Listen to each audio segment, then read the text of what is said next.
here at Let's Sit Down, episode 6 in the Underwear Factory, and we're just gonna get right into it. We're gonna start with introductions. I'm Jaquana Ashley, and we're gonna start off with Alicia. I am Alicia Dixon. I am Andy James. I'm Chavez Taylor. I'm Dorothy Bennett. So we all know it's May and Mother's Day just passed. So I want to get into the topic of motherhood. Is anybody a mother? Anybody expecting? Anybody with kids? No kids? I have a daughter. She's 6, going on like 20. She's my mother, my grandmother, my sister, my daughter. She's everything. But I love it. Yeah, I'm both. I have 2 sons, and I am expecting a girl. Currently 27 weeks pregnant. So in August, I'll have my first girl. Excited? Very excited. I am nervous, but just because I'm used to raising boys for the past 6 years. So, but I'm excited to see what she has, or what, the type of attitude she brings, or what new things she can teach me, How she changes the dynamic of the boys. Right, maybe, exactly. How they act to her. Absolutely, yeah. Yeah. Exactly. I have a boy and a girl, a daughter and a son. My son is 7, my daughter is 9. So, they say the best of both worlds. They definitely are similar and different at the same time. And it's great having, a boy and a girl. You can see the difference. So. Okay. I have 4 adult children and I have 5 grandchildren from the ages of 8 to 1. And my plate stays full. I'm always busy and always going and doing. It's rewarding, very rewarding to be a mother and a grandmother. And in the past, I've also been a foster mother of 10 children. Okay, nice. In my early 20s, before I had 4 of my own, I only had 1 at the time. Okay. I had 10 come within a period of 2 years because they kept siblings together. Nice. So I would always get 2 or 3 at a time. Are you still in Ranging contact? from newborn until, teenagers. Are you still in So I contact did with that them? for a while until I kept having my family grew. So I decided to stop at that point. So I had a little taste of all 3 of those: foster mother, motherhood, and being a grandmother. Now, your foster kids, do you still keep contact with them, or? I do see quite a few of them. They Okay. have gone on and done great things with their lives, but I am in contact. Facebook, I run into them right around here. I can't believe there were 2 and 3. Now they're grown with their own families. Yeah. So, Nice. That's something. nice. Yeah. Nice. Well, I don't have any kids. I do want kids. I would love to have boys, but you can't pick. So yeah, I'm just interested to see, what it's gonna be like when I do have kids. So, yeah. All right. Now, being a mother, we all need support systems. Right. And just being a mother is just, I guess, hard to comprehend, hard to put in words. It's so much. It takes you here, it takes you there. Chavez, are you the support system for like any of your friends, or I don't know if you have siblings that may have kids? Yes, I am. I'm the support system. I have a sister who has a daughter, so I have one niece. And I play a good role in her life. Okay. She's not here. She doesn't live here, so I would love to, be more present. But overall, even though the distance, I am like the support for my sister. So. Yes. Now, Andy, are you? I know you have to be the support. You the grandma. For sure. You got to be the support. Yeah, I'm always helping out all of my children, and I'm always with at least 1, if not 2, if not all 5 of my grandkids. So, I am the support system. And my mother is my support system as well. Okay, I was going to ask you got to have some type of support. Yeah.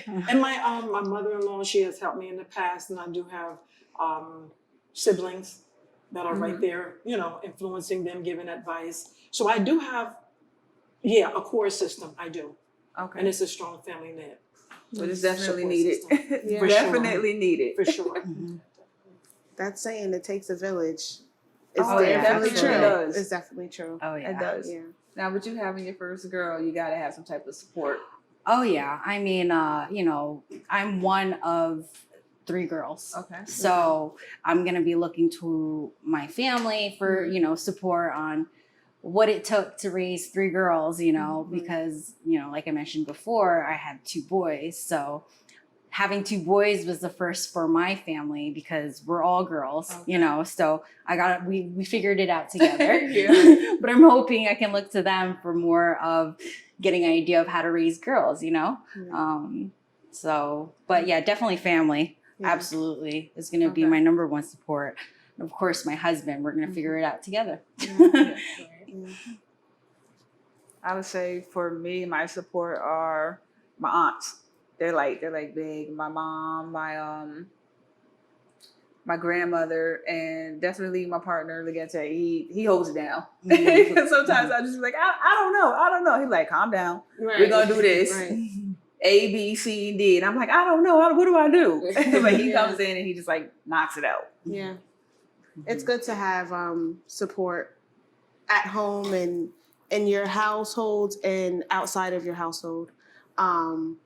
I thought of moving before out of New York, and then I'm like, with the kids, I don't have any support going anywhere else. So that's why we're still here. Yeah. My children have the blessing of having their grandparents and then my grandparents. So they have both of their grandfathers.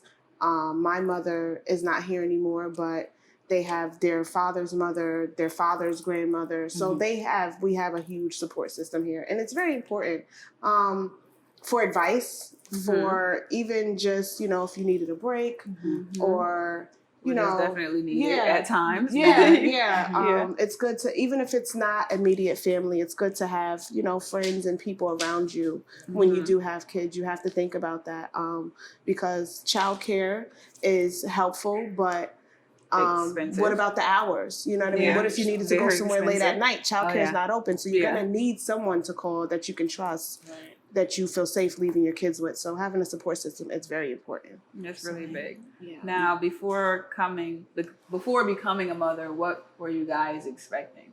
I know me, I was like, I'm going to be like the best mom ever. Of course. I'm going to get up 5 o'clock in the morning, have the pancakes ready. This. We're going to go here. We're going to go there. We're going to do this. And then, like, after becoming a mother, I'm like, all right. I'm tired. So I'm tired. All right. So what are we going to do today? And then she's like, oh, I want to do this. I'm like, I don't know. It's what I expected, and it's kind of not what I expected. I actually wanted more kids, but having one is like maybe my idea of having 4 will just be the one. Yeah. 1 kid is good because she's like 5 kids in one. Yeah. So what were you guys expecting?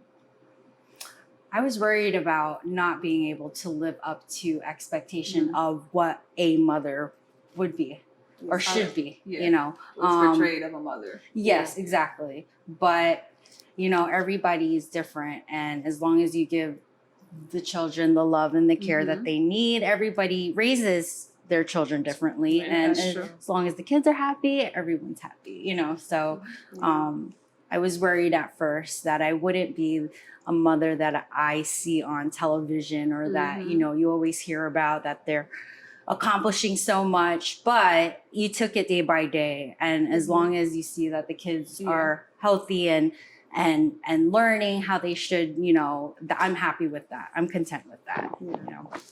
Like for me, my daughter was like a planned situation. Like I knew I was going to get pregnant eventually, obviously. So I did want another child, but my son was unexpected. My daughter was 2. So she had been raised as a, only child. So I was worried when I got ready to have my second child that, like, how am I going to evenly show them love and compassion without my daughter feeling left out? And so that was one of the things that kind of scared me. I wanted to be a teacher when I got out of high school and stuff. And so I was like, I'm going to have my baby. I'm going to teach her everything.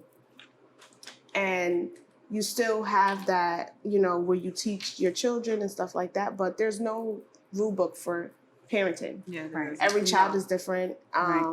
every pregnancy is different. Every situation, every day it's going to be different. So you have to roll with the punches and enjoy the good times. And, sometimes you might have to step away and go cry in a room and come back out like nothing ever happened. That is true. That's true. But you'll get through it, So that was one of the things that I was like, oh, am I going to be able to, do all of this at one time? But here I am. Mm-hmm. Yeah. So I was married 2 years by the time I got pregnant with my first child, my son, at 21 years old. So I was excited. I was a little nervous, of course, because it was all new, but I had role models. I had my mother, I had my grandmother, my great-grandmother. I had all those people that I had gleaned from. So, yeah, I had a great support system. So I was excited. Yeah. But when, of course, losing sleep and sleep deprivation and all that's a whole nother story. Of course, you got to go through the stages with your child. But in the beginning, I was nervous. And you're right. You don't. There's no handbook. You don't know. Every child is different. Mm-hmm. He was very colicky. He didn't sleep very much until we got in the car and drove. He was very colic. So motion used to help him quiet down. Mm-hmm. And we couldn't drive all night and all day. And we had to figure it all out. But eventually we did. And we had those little challenges everybody does. But I loved every minute of it. But was it what you expected? I'm sorry? Was it what you expected it to be? No. Okay. No. Very demanding, a lot of sacrifices, a lot of, it ain't about you no more, and not about your husband no more. It's all about that child from there on. That's true. Yeah, and then I found out too, even when they do turn 18, it's still about that. That never ends either. No, it's not. It's not going to end. It's like it's still ongoing. They still need you. Now, do they still call you all the time? Oh my goodness! So what about this? All the time. What about? I'm counseling. I'm doing. It never ends. And then but it's so rewarding. I'm blessed to be here to be there for them. So I look at it that way. I feel like growing up, we pick up on things when it comes to mothering and nurturing subconsciously. Like we don't know that that's what we're learning. Yeah. But you pick up things from people that you're around, your sister with her children, or your mothers, and my mother, my grandmother, my aunt. My aunt, when I had became, I would say 12, 13, she had a child. Okay. And I lived with her at the time. So I had firsthand what to do and how to do. So when it came to me having my child, I was a little, I had a little experience. Right. So, you pick up on things without even knowing that you're learning what, in a sense, what motherhood is. Yeah. That is true. And I would also say being like the older sibling, you learn too. Yeah. You definitely learn. And same situation like with yours, my aunt. She had, her kids, and I was like 15. So I would babysit them all the time, had them with me all over the place. Yeah, so me too. I kind of knew, but I didn't know. Yeah. So, there's a lot more to it. Now, you don't have any kids, so what are your expectations? What are you hoping for? I can hope for a lot, but but no, I think for me, I'm not too sure. I think that's one of those areas where it's like, I gotta kind of just take what's thrown at me. Go with the flow. Just kind of go with the flow a little bit. I have been in positions where, so out of the friend group, I'm like the mom of the group. Okay. You know how you always have that mom of the group? And I think that just stems more from me, like, being on my own at a young age and having to really raise myself into adulthood. And so I've kind of grasped very, like, really nurturing and very independent and type of aspect and characteristic about me. So it shows in my friendships. And also, like, I had custody of my 16-year-old sister until she was 18. So that little time right spent, there, I was like, wow. Okay, so now I see what it's like to semi-raise like a teenager. Yeah. You know what I mean? Yeah. So I kind of know. I don't know too much, but I kind of see what to expect when it comes to like the teenage years. Like the early teenage years. So as far as like overall, it's kind of like, all right, so I kind of got a taste of that a little bit. So it's like, all right, what is the other part gonna be like? You know, so Yeah. but I just kind of want to gain, like, you know, more experience, you know, with being around my niece, and just to see what to expect. You know what I mean? Because I'm not too sure. Insight. Yeah, I'm not too sure what I expect. You know. So now, speaking of expectations, I know everybody. Well, you guys, we've all had babies. Was the pregnancy like what you expected, or did you feel like it was supposed to be something different? Like for me, mine was really easy. I didn't have any morning sickness. Everything went as it should go. She was born on her due date. I didn't really have any complications. How about you guys? For me, my first pregnancy with my daughter, I had morning sickness. I couldn't eat. I had cravings for things, and as soon as I smelt them, I was turned off. I bought tons of food and couldn't eat it. My second pregnancy, my daughter came the day before her due date. With her, towards the ending of my pregnancy, I was having contractions but wasn't dilating. So I went through having contractions for an entire week before she actually came, and went to the hospital every single day to the point to where the day that she was actually born, I told her father to just drop me off. They're just going to send me home. Just drop me off and I'll call you. And they were going to induce me on her due date, and she came the day before. Because I was afraid of being induced. I don't know what I don't know what that is. With my son, I had no morning sickness. That's why I was like, okay, this has to be a boy because it's completely different. And then he was almost a week after his due date, he was born. Okay. So imagine getting to your due date and you're like, yeah, it's time to go. And then a day goes by and then another day. And I was like, oh my gosh, is he ever going to come out? So they're completely different. They're completely different. But it wasn't what I expected. I didn't know what to expect, honestly. I just... it was fun looking and seeing the little growth and stuff like that. But you don't really know what to expect. You start reading all this stuff and you get all these pregnancy books and you're calling all your family and friends who have kids. Like, did you like to eat this and did you like to eat that? And and that's what happened with me. I was having contractions. My cousin just had a baby like a year. They're like a year apart. So I called her. I'm like, well, my stomach feels a little weird.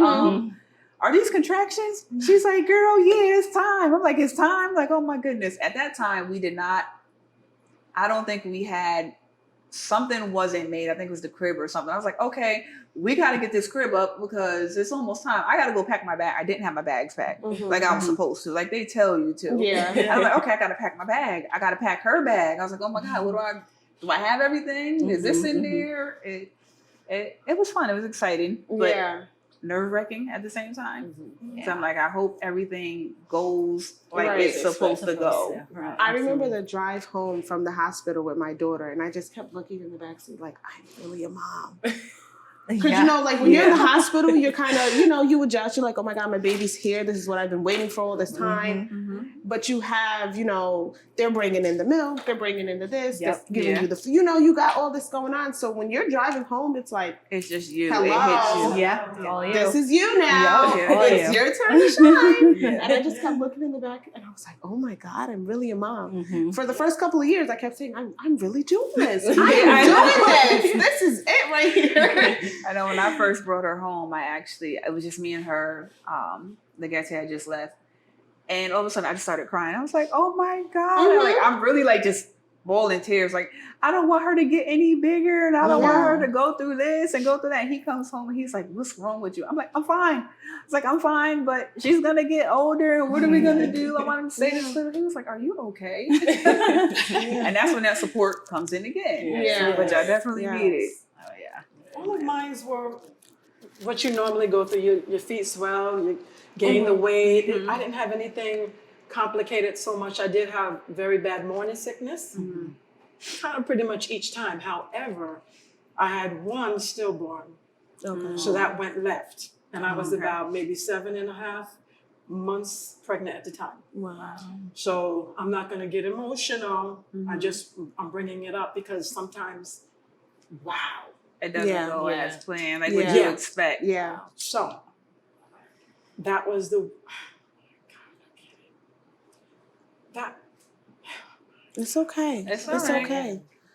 That's all things right. that are not in our That control. was about 30 years ago, and I don't even get emotional like this anymore until now I'm talking about it. Yeah. Maybe to help somebody else out.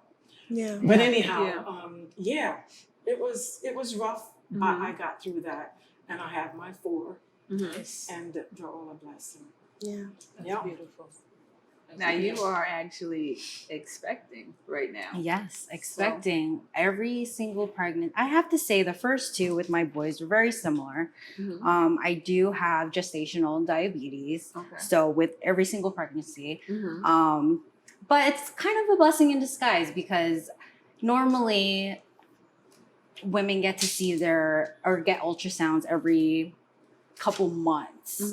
I get to see the baby on ultrasound every 2 weeks. So That's it's how a it nice. was for me too. Yep. Yeah. So, you know, I was induced for the previous 2 pregnancies. I'll probably be induced for this one. So I'm kind of nervous as like, I question, how do women do it that don't really know the due date or when they're going to have the baby, you know? That makes me nervous. Okay. But yeah, for the most part, the pregnancy is fine for all of them.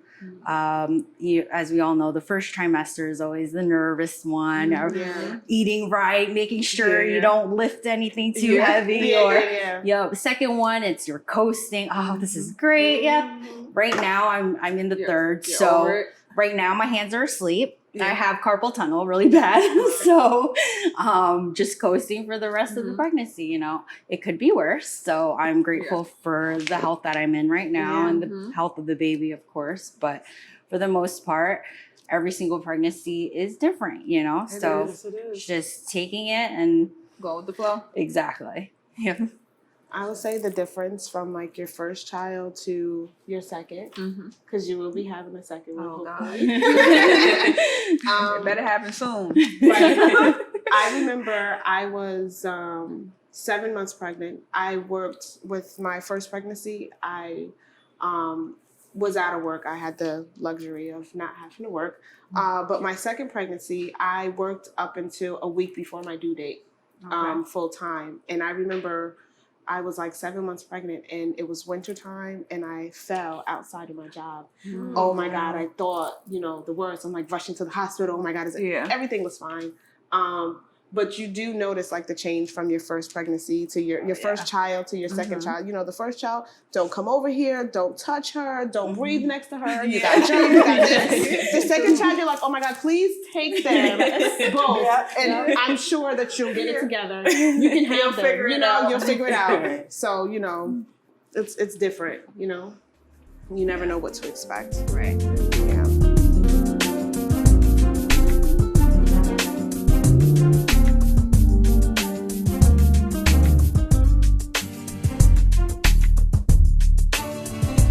Just want to say thank you to Hudson River Housing for letting us occupy this space, shoot this podcast, as well as any other time we did want to use it.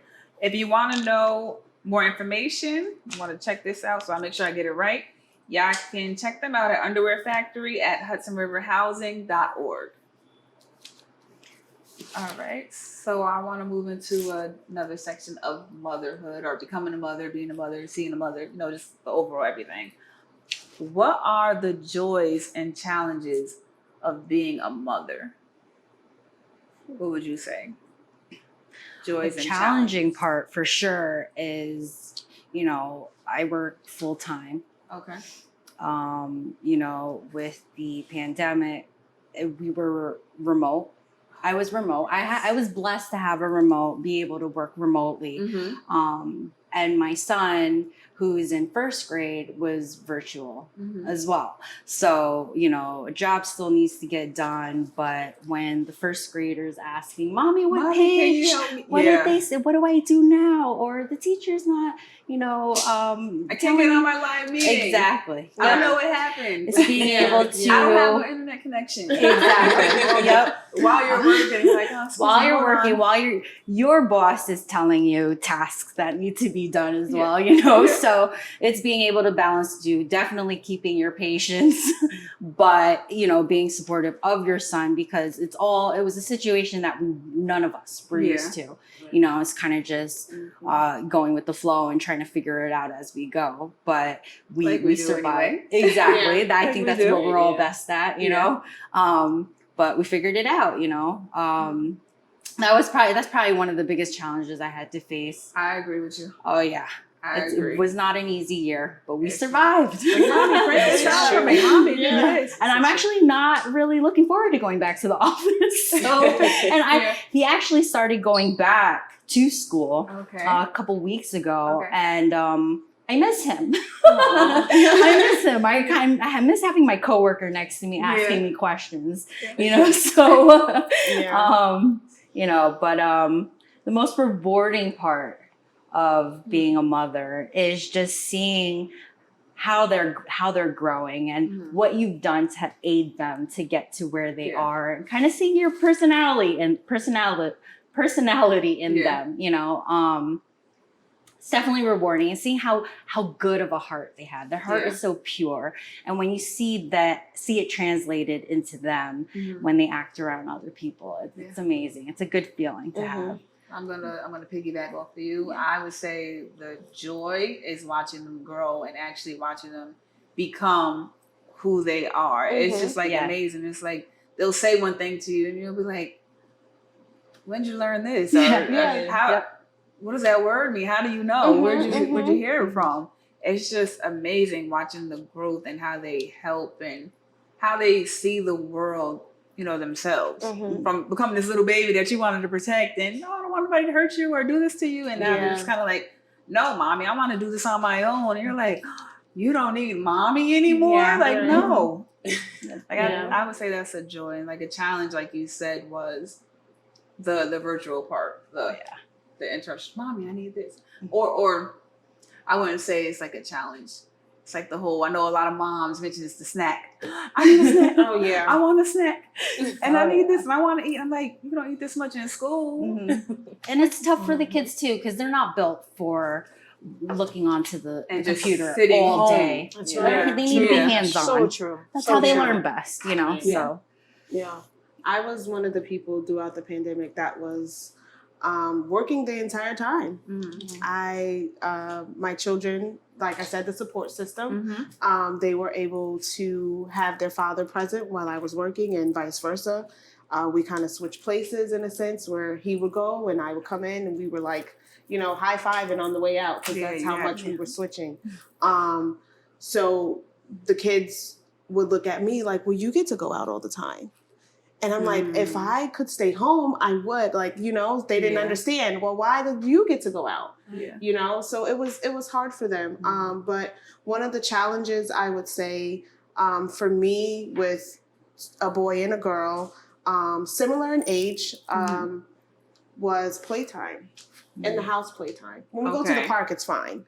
But in the house playtime, my son has his trucks and his, you know, the boy stuff. And then my daughter has her Barbies. And I'm like trying to play with both of them. But my son can't touch the Barbie doll stuff. And, you know, well, because he can't touch the Barbies, then he doesn't want her to touch the trucks. So it's like, oh my God, can we build blocks? We're gonna do blocks, something different, and we're gonna do puzzles, and you guys are gonna have to learn how to do that stuff on your own, because I can't play with both of you at the same time with these items. So that was like a challenge.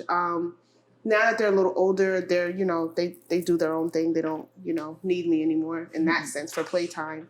And then, you know, one of the joys is watching them grow, watching their relationship and how close they are and how nurturing they are, and just realizing that, you know, they get all of that from me and their father, you know, you step back and you look at, you know, sometimes you second guess yourself being a parent. You're like, oh my God, am I doing the right thing?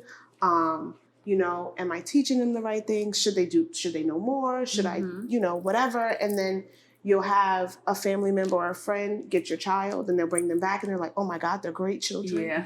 And I'm like, what? They are? I mean, I know I feel like they're good children, but you know, you're like, no, I'll get them anytime. I'm like, oh my God, I'm doing a great job. We are doing a great job. So you know, that's one of the rewards, is just, you know, watching them grow and having other people see you what know, you're doing with them. Yeah. I'd have to piggyback off of what you said about where we're at now with the virtual learning, with the pandemic, and with all of these things. The world is not the same place. It is not the same as it was when we were growing up. That's a big challenge, because everything that we did when we were kids, everything from technology to everything has shifted, everything has changed, and we're in another place. Never would we have imagined we couldn't even have our kids go to the playground. I remember across the street, I would look at an empty park.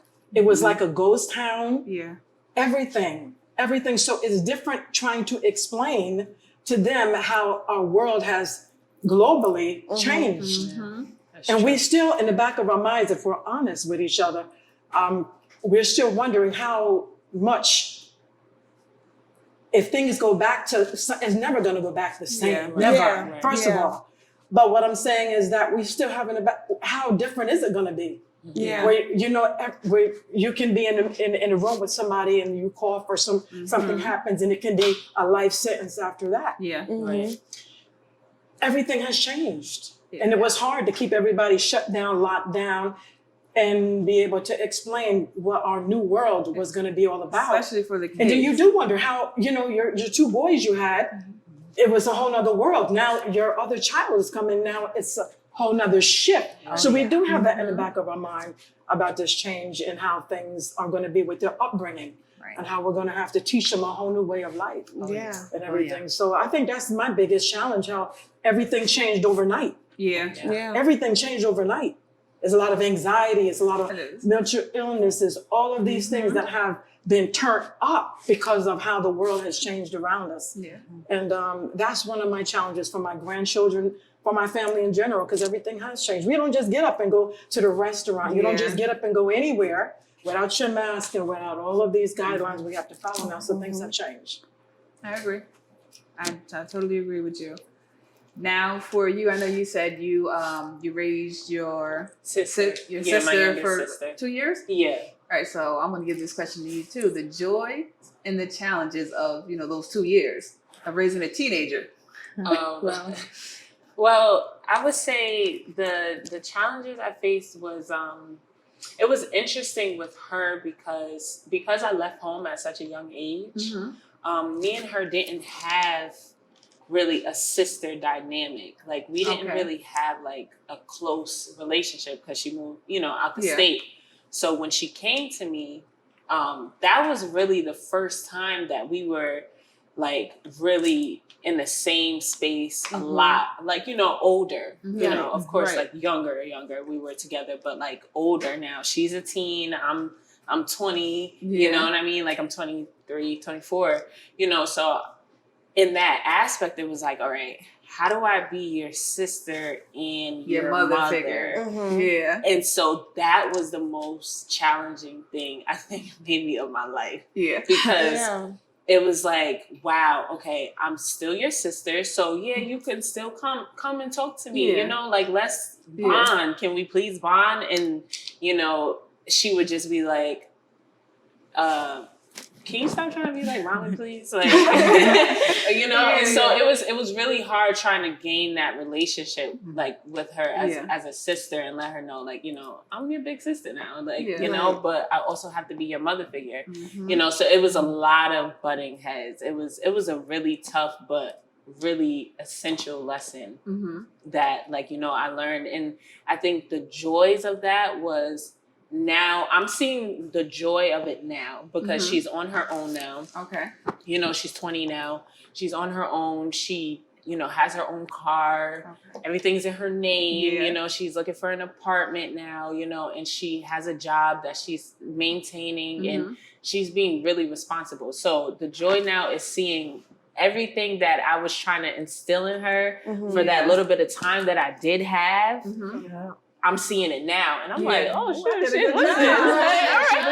Yeah, she was listening, and I didn't expect that. I didn't expect it at all, you know. And I'm like, wow, like you're really like, And you it got probably it was an together. example you said too, because they watch. Yeah, Yeah. right. They might not tell you, but they do. watch Yes, they do. everything. Yeah, so that definitely had to be challenging for you. Just, you know, like you said, wanting to be that big sister and the mother and wanting her to pick up off. So now you have to watch how you move and how you do what you're doing. Yeah. You know, how you enjoy your life in front of her. You know what I mean? Like you have to Right. watch all of that. Everything. You know what I mean? Because you Everything. want to be that good role model. And you did it, girl. Yeah, Yes, thank you you. did. And I was only Yeah. 23, You so you did know it. what I mean. Yeah. It's like I'm still young. Like That's I right. still want to enjoy Yeah, my life, right. but it's But like I got to set example for I- you I to have get to. you yeah. where you're at. Yeah. But it was interesting. But it's definitely rewarding more so now because Afterwards, I'm seeing. Yeah. Okay. All Right. right. I sis. did see. I did this. Right. Yeah. So. Now I want to bring it to, I'll say enforcement.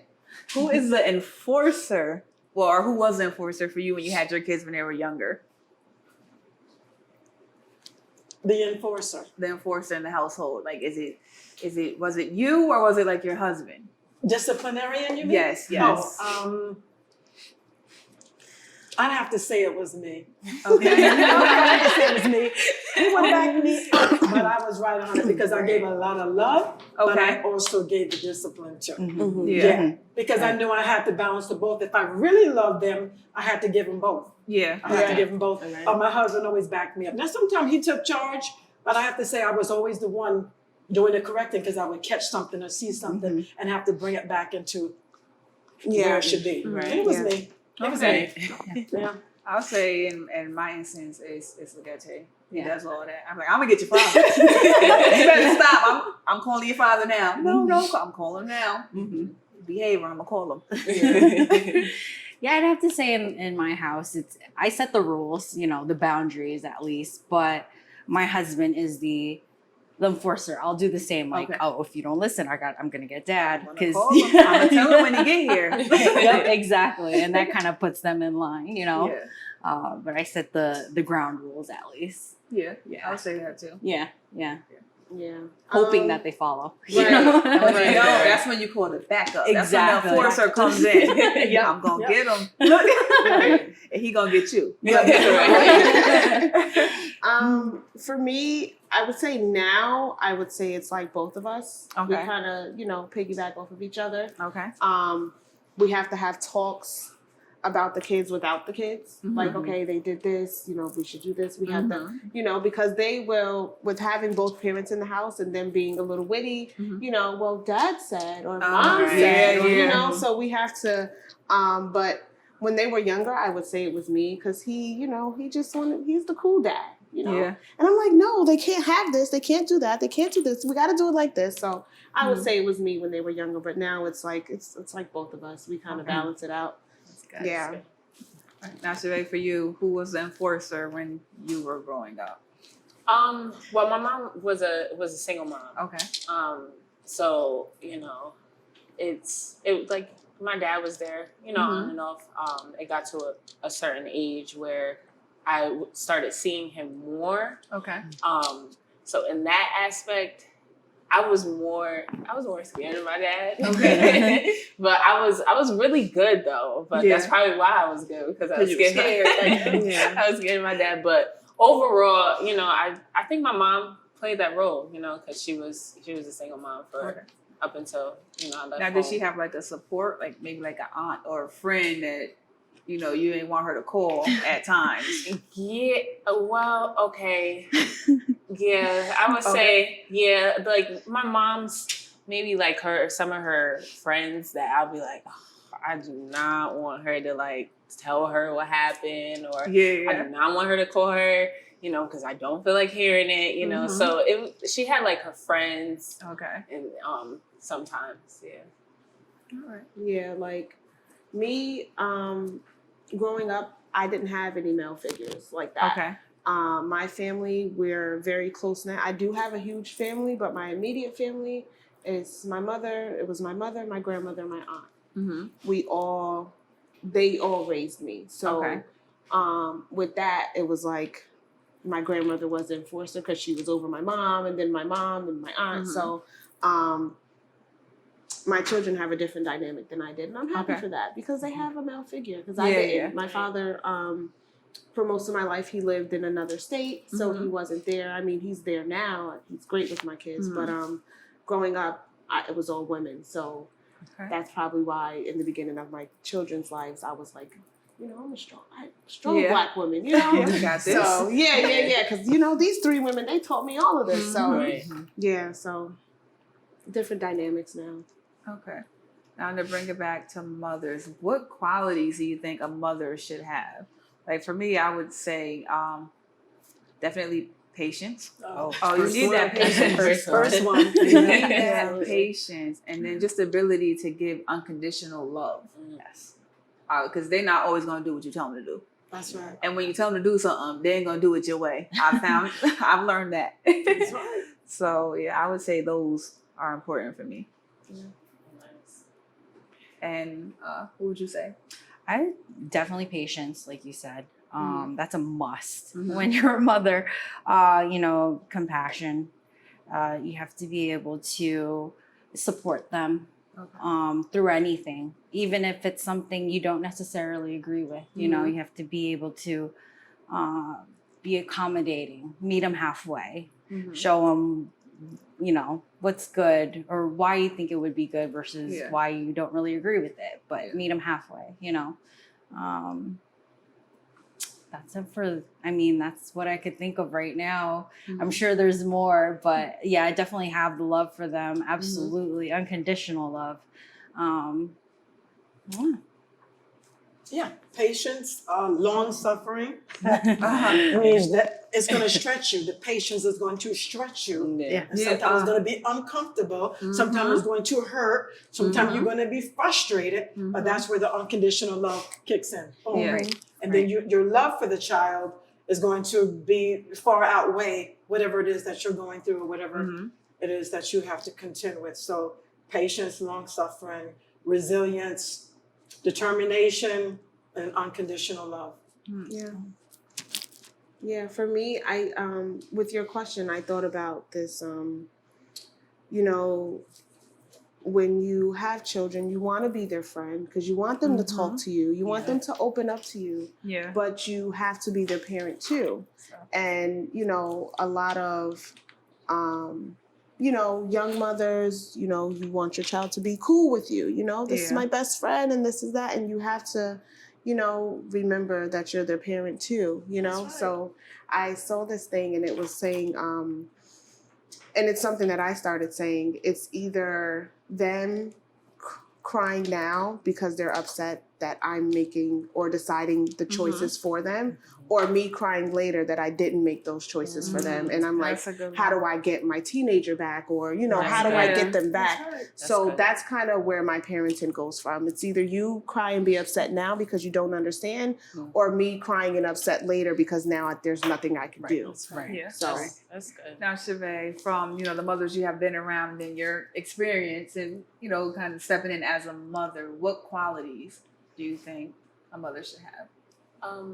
I definitely patience. Definitely patience. And I think the biggest thing for me is the love quality, because I notice a lot of the times, and I can only speak, because of my situation. I notice with mothers, I'm going to say some, with some mothers and their daughters who are single mothers, a lot of the times the daughters are built on or raised off of survival and not love. And I feel like that was me. I feel like that was me.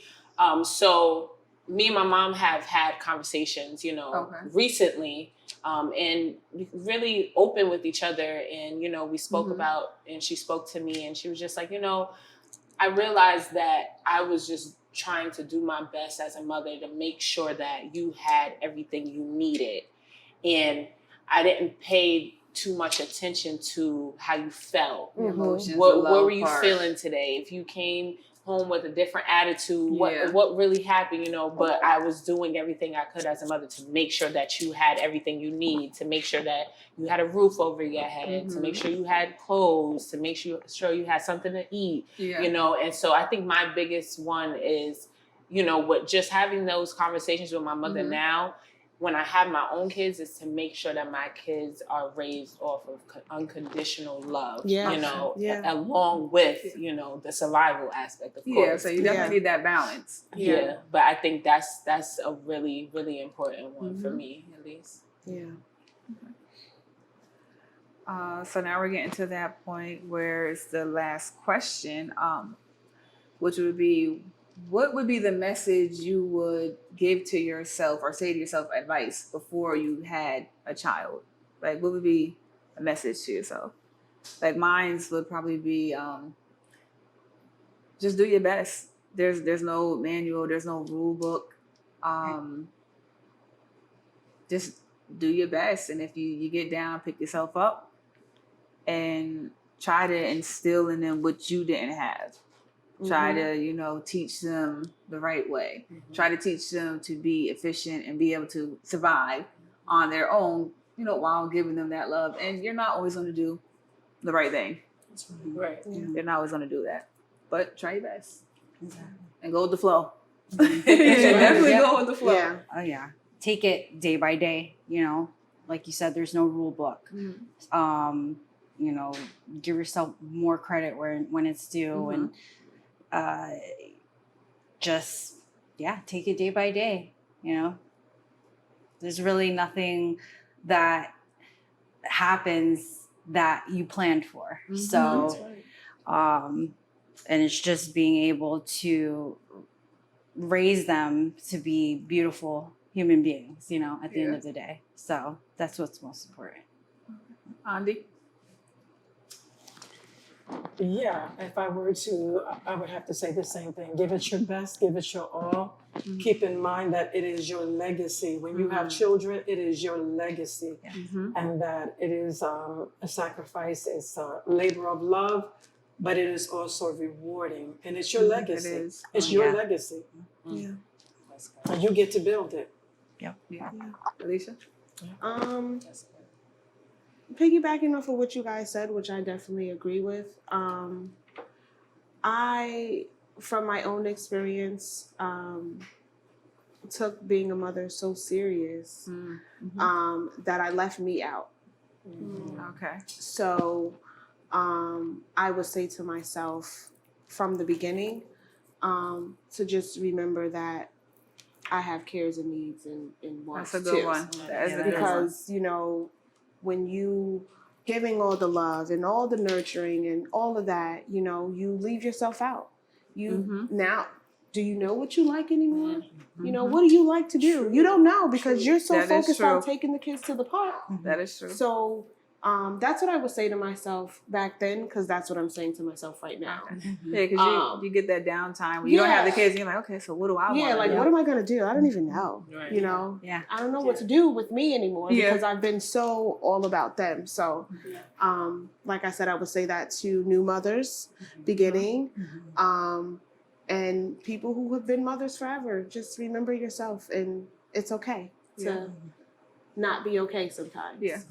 Yeah. I was actually, it is so funny you said that, because I was actually going to say that's what I would want to say to myself is to, like, right now, because I don't have kids right now and I know it's going to happen in the future, now is the time where I need to make sure I love myself, my mental health is right, my physical is right, and just, take care of me and know what I like, know what I dislike, know what, just get in tune with myself, so that when I do have my children, I won't forget myself, I won't forget myself. And if I love me unconditionally, if my mental health is right, I'm going to be extra sure to make sure that my child's health is good, and then they'll see that. Yeah. You'll be setting that example. It'll all show. And so I think that's what I would say to myself, to just make sure that I'm right as much as I can be, because you're not gonna be perfect. Right. You know, as Almost much as I perfect. can be, just make sure you good, sis. Yeah. Like, make sure Yeah. you good before. That's a good one. Yeah. That's a Yeah. good one. Right. Yeah. That's the truth. You do evolve with your children. On the motherhood journey,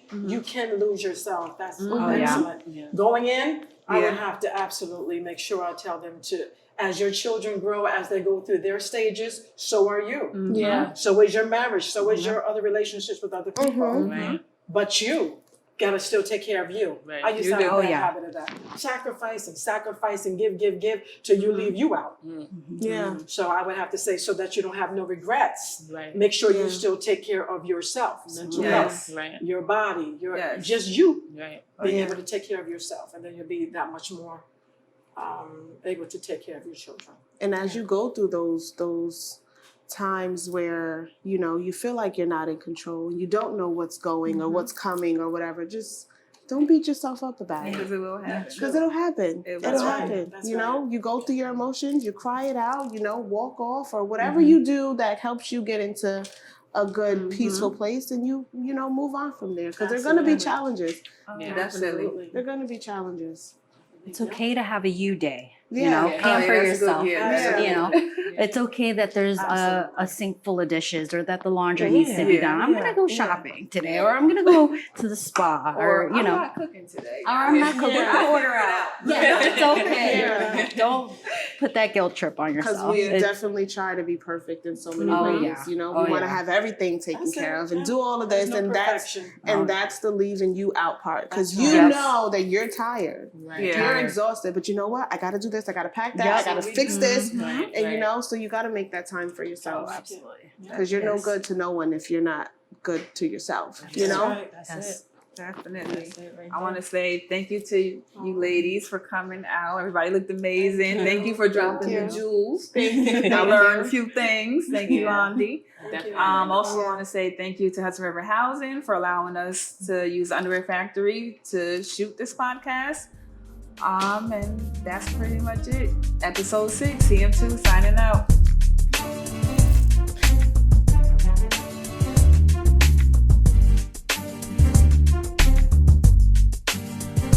This was the last episode, episode 6 of season 1 of Let's Sit Down. I want to thank everybody that tuned in. If you didn't, go back and look at the other episodes. But these ladies finished it off strong, so I'll see you at season 2. Season 2. So, hey, when you say that, I'm like.